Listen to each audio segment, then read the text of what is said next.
Bok Blessed, can I help you? Well, what should I think about them? They're disquieting.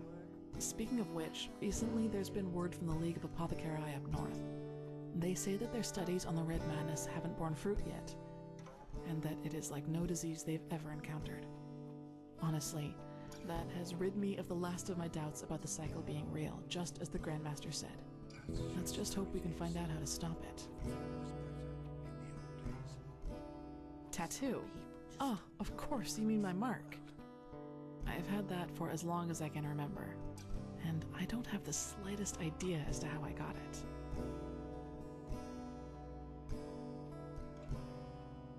It does. You're the first to tell me that, but thanks, I guess. No, it isn't. It's just there, that's all. That's what Tyrus said too, but if it has a meaning, it's obscure. I couldn't find anything in the books, and the Magisters couldn't put their fingers on it either. Not without leaving a bad scar, at least according to the Apothecari. And even if that weren't the case, I don't know if I'd want it gone. It reminds me of something.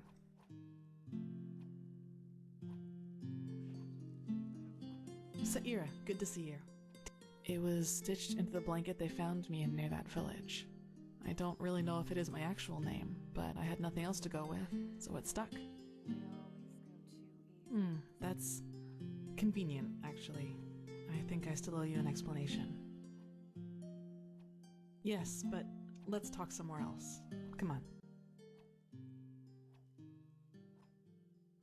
So, sorry for all the secrecy. I just didn't want anyone else to listen in.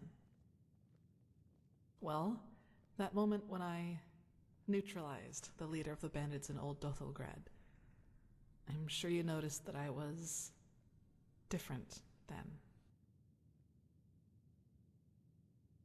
Upset. You choose your words carefully, Saira. I appreciate that. I'll make this quick. There is something about me that you don't know. That no one knows, actually. Do you remember what I told you in the curarium about the destroyed village? Well, I wasn't entirely honest with you. Not all of it, no, and it's true that I don't know how I ended up there. But I remembered something just before I regained consciousness. Some kind of vague memory. A feeling coupled with an image. It's hard to describe because it didn't last very long, but I saw myself, but I was somehow above the rooftops, as if I flew. Below me, I saw all the chaos, the dead, the fire, the devastated houses, and I somehow felt hot, but from inside, as if my blood was boiling. That sounds crazy, doesn't it? I'm sorry, but I don't know how to describe it better than that.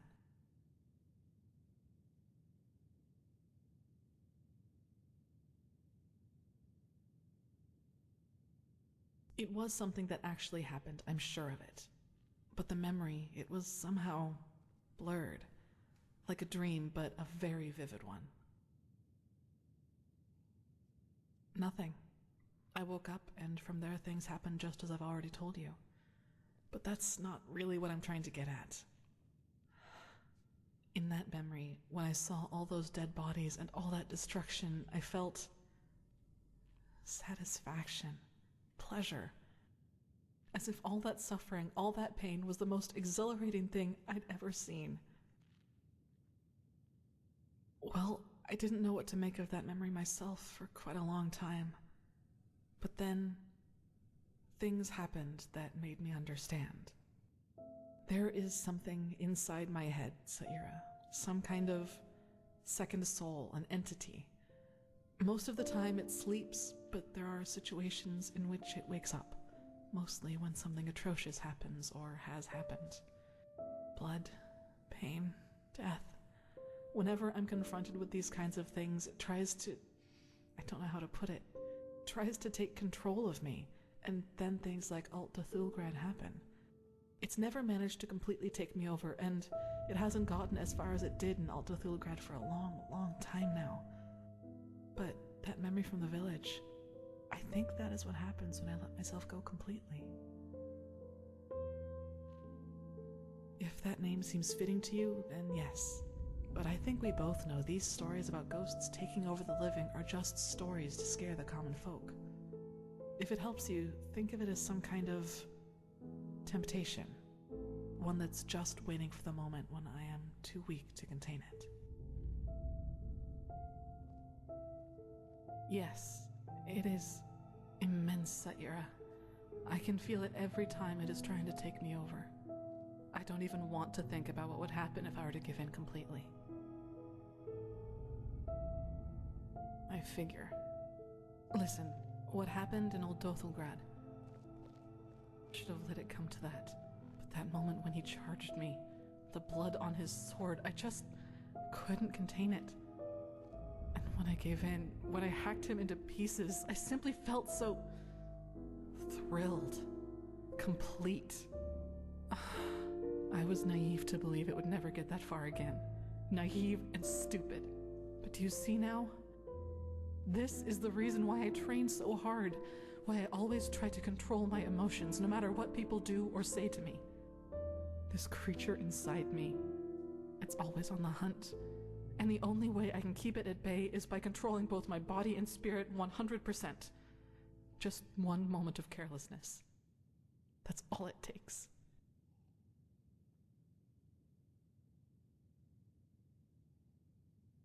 I don't know. And truth be told, I'm not sure I want to.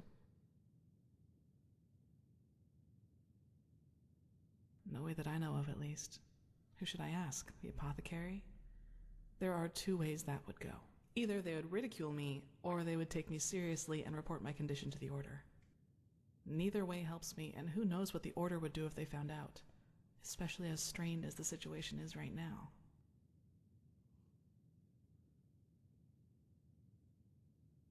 Only Master Tyrus, my foster father. He taught me how to contain it by controlling my thoughts. And he also advised me never to tell anyone about it, which I haven't, until today. I don't know. Probably because I was afraid you'd tell someone else about what happened in Old Dothelgrad and that would raise suspicions. A coward's move, I know, but it was the best solution I could come up with. I'm sorry.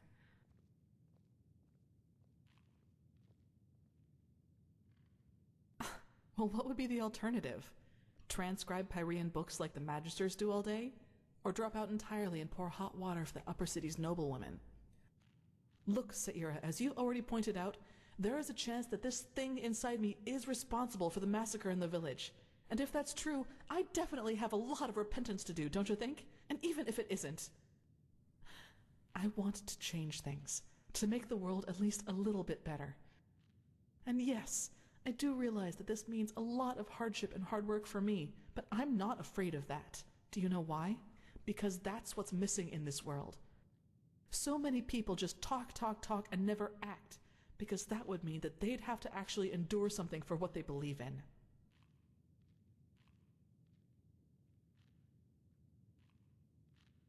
Yes, I know.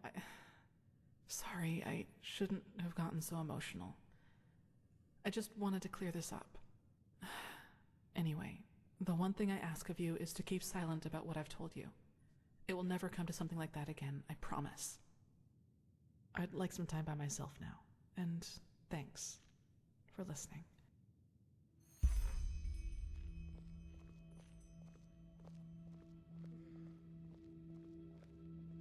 Transcribe.